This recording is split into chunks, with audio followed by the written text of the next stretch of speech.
अस्सलाम वालेकुम नाजरीन। बिलाल अब्दुल्ला ने कर दी है सदफ से इजहार मोहब्बत, जिसके जवाब में सेल्फिश और एहसान फरामोश सदफ ने बड़े ही मीठे अंदाज से उसके दिल को रौंद के रख दिया, उसकी मोहब्बत को ठुकरा दिया और अम्मार जैसे खुदगर्ज और मतलबी इंसान का रिश्ता कबूल कर लिया। जबकि नाजरीन हमशा ने भी कर दिया है बिलाल से अपनी मोहब्बत का इजहार। बिलाल अब्दुल्ला का दिल टूट चुका है। सदफ और अम्मार खुशियां मनाएंगे और हमशा बिलाल अब्दुल्ला पे डोरे डालने की कोशिशें करेगी।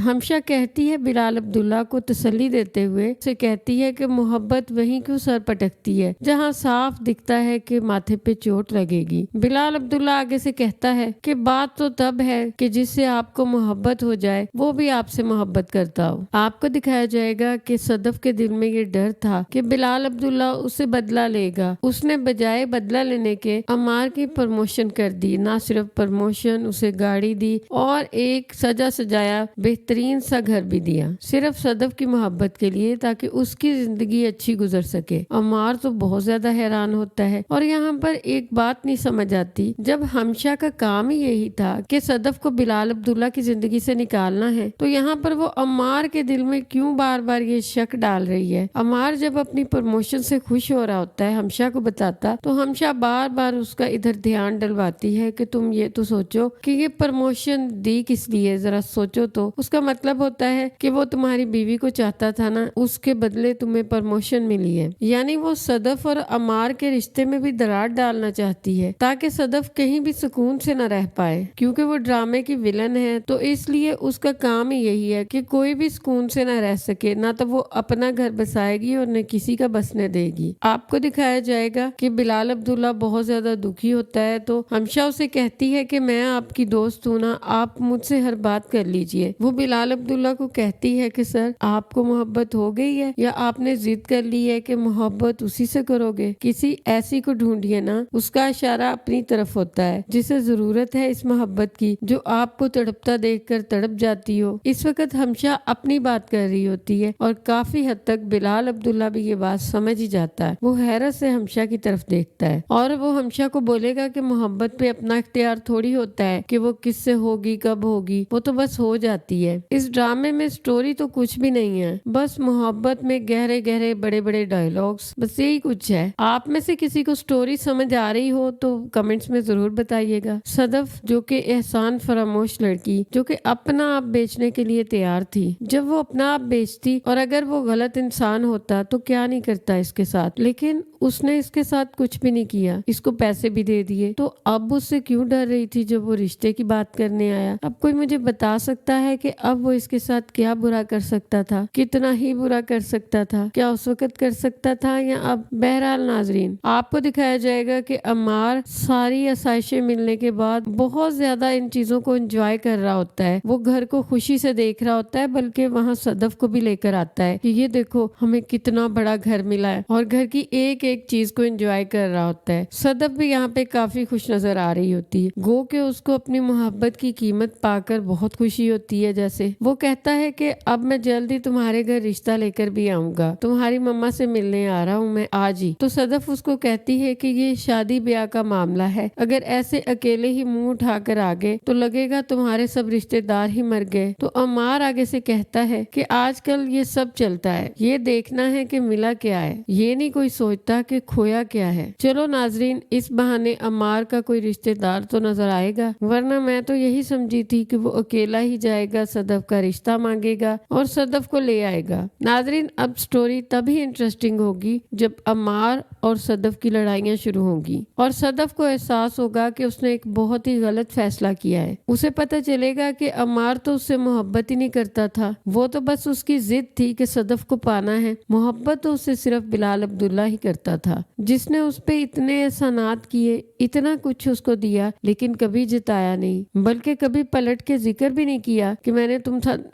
तुम लोगों को ये दिया। आपको दिखाया जाएगा कि अम्मार और सदफ का रिश्ता तय हो जाएगा, इनकी शादी की तैयारियां शुरू हो जाएंगी और बिलाल अब्दुल्ला बढ़ चढ़ के इसमें हिस्सा लेगा। वो सदफ की वालदा से कह देगा कि सदफ की शादी की सारे अखराजात मैं उठाऊंगा और आप मुझको मना नहीं करेंगी। इसके बाद आपको दिखाया जाएगा कि बिलाल अब्दुल्ला उसकी शादी के हर फंक्शन में आगे होता है। लेकिन अम्मार का क्या? अम्मार के दिल में तो ये बात बैठ चुकी होती है ہے۔ وہ جب بھی بلال عبداللہ کو ارد گرد دیکھتا ہے آس پاس تو اس کے دل میں تیش آتا ہے۔ اس کو یہی لگتا ہے کہ بلال عبداللہ نے بڑا احسان کیا ہے اپنی محبت میری جھولی میں ڈال کر، اور بار بار اس کو یہی لگتا ہے کہ آخر صدف کا اس کے ساتھ کیا تعلق ہے جو وہ اس پہ اتنی مہربانیاں کر رہا ہے۔ اس نے تو اسے جواب دیا تھا، تو اب وہ کیوں اتنی مہربانیاں کر رہا ہے؟ وہ بار بار صدف پہ شک کرتا ہے اور یہی شک ان دونوں کے رشتے میں دراڑ ڈالے گا۔ اور ناظرین، آپ کو اداس بالکل نہیں ہونا چاہیے کیونکہ بلال عبداللہ آلریڈی کافی زیادہ اداس ہے۔ اس ڈرامے کی اینڈنگ ہیپی ہی ہونے والی ہے۔ بلال عبداللہ بالکل بھی نہیں مرنے والا۔ یہاں پر صدف اور عمار کی شادی نکاح تک نہیں پہنچ پائے گی، بلکہ صدف کا نکاح بلال عبداللہ کے ساتھ ہی ہوگا اور وہ رخصت ہو کے بلال عبداللہ کے ساتھ ہی آئے گی۔ کہانی میں ٹویسٹ تب آئے گا جب تانیہ پاکستان واپس آئے گی اور وہی صدف اور عمار کے رشتے میں دراڑ ڈالنے کی مین وجہ ہوگی۔ آج کے لیے بس اتنا ہی۔ اللہ حافظ۔